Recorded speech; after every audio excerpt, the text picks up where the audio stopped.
what is the importance, broadly speaking, that you place on reviving this theory of art as imitation? Yeah. Well, it connects the arts, or what I prefer to call the mimetic arts, the imitative arts. It connects them back to reality. It connects them back to their service to our contemplation of reality, and reality specifically under its aspect of beauty. So I think that's the heart of it. It's an understanding of art that is somewhat philosophical, not in the technical scholarly sense, but in the very human sense that we are inquirers into truth. We are made for the contemplation of truth, and we love to contemplate that truth under the aspect of beauty. That's what this tradition of mimetic art is all about. Great, great. So, when speaking of art as imitation and as conveying truth, as you just said, do you mean that the purpose of a painting is to direct you away from the painting itself to the contemplation of what it depicts? Great question. We need to make some distinctions here. Um, I borrow from my great teacher at the Catholic University of America, Monsignor Robert Sokolowski, the idea that we can think of the mimetic arts as a kind of picturing.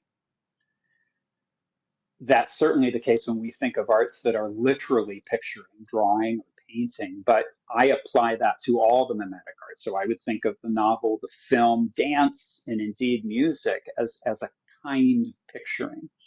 And a picture has several aspects to it. There is the person who makes the picture, the artist. Sokolowski says that philosophically speaking, the person who makes the picture is the least significant. Maybe we can come back to that thought. Then you have the picture itself. That is, what is composed, what is in the frame, as it were. Then you have the audience that appreciates what's in the frame as a picture. They take it in, not just as any old thing, but as a picture. And then you have finally the object, the reality that's being pictured. Now, my understanding of picturing of mimetic art is that the picture is not just merely a means to get to the reality being pictured. That doesn't resonate with our love of art at all, because a big part of our love for the arts is our love for what's in the frame, as it were. We love the structure of the notes. We love Shakespeare's use of rhetorical devices. We love Cézanne's use of color. We love aspects, formal aspects, we might say, of the picturing itself. So we don't just use the picture as a springboard to contemplate the reality beyond the picture. Though having said all that, I would still say that the overall aim of a work of mimetic art is to help us see that reality being pictured in a fresher way, in a way that we haven't seen it before, in a way that delights us. So the reality beyond the picture is of huge, and I would say paramount importance, but it doesn't make the picture itself a mere means, or what I say in the book a little more technically, an instrumental sign. You suggest that mimesis can actually give us a better insight into something than directly experiencing that thing. Why would that be the case? Because reality is very complex, especially if you're getting into human action. It's very complex. And we are very dull creatures. We get dulled to that complexity. We start becoming complacent. We start taking it for granted. We fall into ruts in our attention. So we don't see it. So we need our attention to be freshened. We need reality to be packaged in a way that we can intellectually and effectively digest it and appreciate it. So it's both reality's complexity and our own dullness that make art so worthwhile. Hmm. To what degree does imitation require resemblance? Oh, great question. It seems that a work of mimetic art requires a certain degree of resemblance or likeness. That seems to be sort of built into the theory, both as Aristotle understands it, as St. Thomas Aquinas understands it, and as I understand it, that there has to be a basic act of identification. So that if I look at the portrait of Winston Churchill, if I'm going to have the experience of a portrait of Churchill, I have to identify it as Churchill. There has to be enough resemblance there. But the theory of arts being mimetic does not rely merely on an identification with whatever is being pictured. That's just the beginning, that's just the threshold. What's far more interesting and exciting for us is, again, what's happening inside the frame such that that reality is being offered to us in a way that is exciting and captivating and enthralling.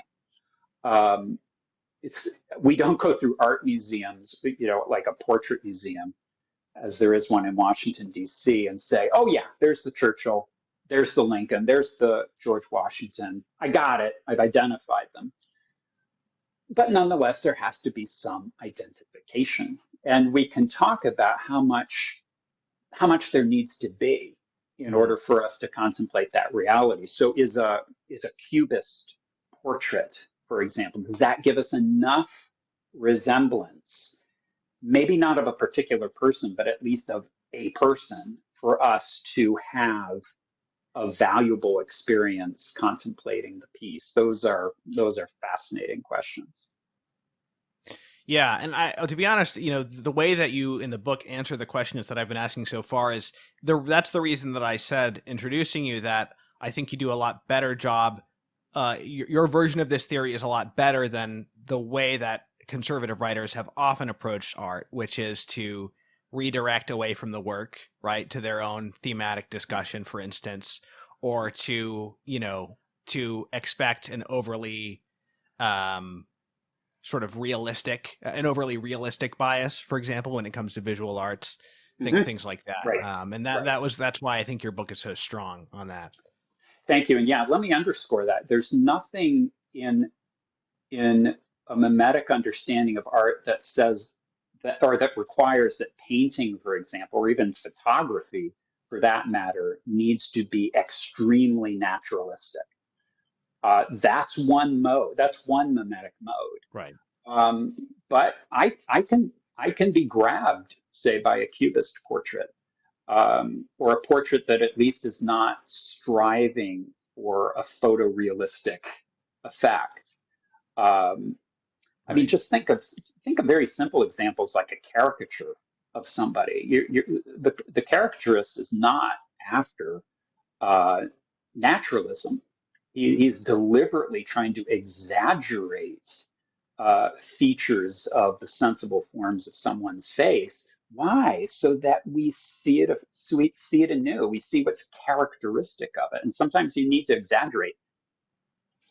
Right. And again, it depends on the art form, right? So in the book, you mention the difference between theater and film in their relationship to realism, for instance, and particularly to setting. So Yeah. you have to sort of see the art forms are very malleable in this respect, but still there are certain tendencies. A Mhm. film doesn't have to be realistic, but it seems to tend in that direction unless it's animation or something like that. Mm-hmm. Yeah, Just I the think nature of the medium. generally true. It's the nature of the medium, and it's the nature of popular taste as well.